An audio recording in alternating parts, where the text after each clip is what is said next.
Hello বন্ধুরা, কেমন আছেন সবাই? আশা করি সবাই ভালো আছেন, সুস্থ আছেন। তো আজকে আমি যে লাঞ্চের ভিডিওটা শেয়ার করছি সেটা কিন্তু আসলে সোমবারের লাঞ্চের ভিডিও। তো চলুন ভিডিওটা স্টার্ট করি। তো লাঞ্চে আমি বানিয়েছিলাম কাঁকরোল ভাজা, খুবই সিম্পলভাবে। আর মাছের ঝোল আলু, পটল, গাজর দিয়ে মাছের ঝোল। তো এখানে প্রথমে আমি কাঁকরোলটাকে ভেজে নিচ্ছি। তেলে একটু সামান্য কালো জিরে ফোড়ন দিয়ে কাঁকরোল দিয়ে নুন হলুদ দিয়ে নাড়াচাড়া করে একটু ফ্রাই করে নিয়েছি, ব্যাস কাঁকরোল ভাজা কিন্তু রেডি। অনেকে কিন্তু কাঁকরোলটা সেদ্ধ করে নিয়ে তারপরেও ভাজে। তো আমি একেবারে ডিরেক্টই ভেজে নিয়েছি এখানে, কারণ হাতে সময় ছিল না খুব একটা। তো কাঁকরোল ভাজা এখানে আমার প্রায় অলমোস্ট হয়ে গিয়েছে।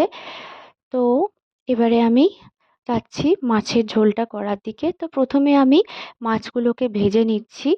মাছগুলোকে নুন হলুদ ভালো করে আগে থেকে মাখিয়ে রেখেছিলাম। এবারে এগুলোকে ফ্রাই করে নেব। মাছগুলো একটু বেশি ফ্রাই হয়ে গিয়েছে।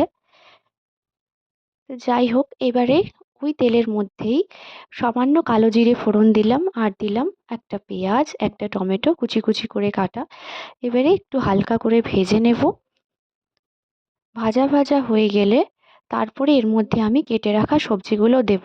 তো এখানে আমি সবজির মধ্যে দিয়েছি দুটো আলু, 4টে পটল আর একটা গাজর। গাজর দেওয়ার কারণ হচ্ছে যে আমি যেহেতু বাচ্চার জন্য আলাদা করে আর রান্না করি না, ওর 3 বছর প্রায় হয়ে গেছে, তো আমাদের সাথে একই খাবার খায়। তো ওই জন্য আমি এর সাথে গাজরও দিয়ে দিয়েছি, যাতে আলাদা করে আমাকে আর রান্না না করতে হয় ওর জন্য।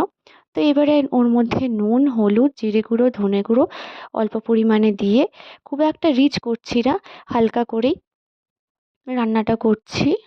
তো একটু সব কিছু মশলা ভালো করে মিশিয়ে নেব, 1 মিনিট মতন কষিয়ে নেব।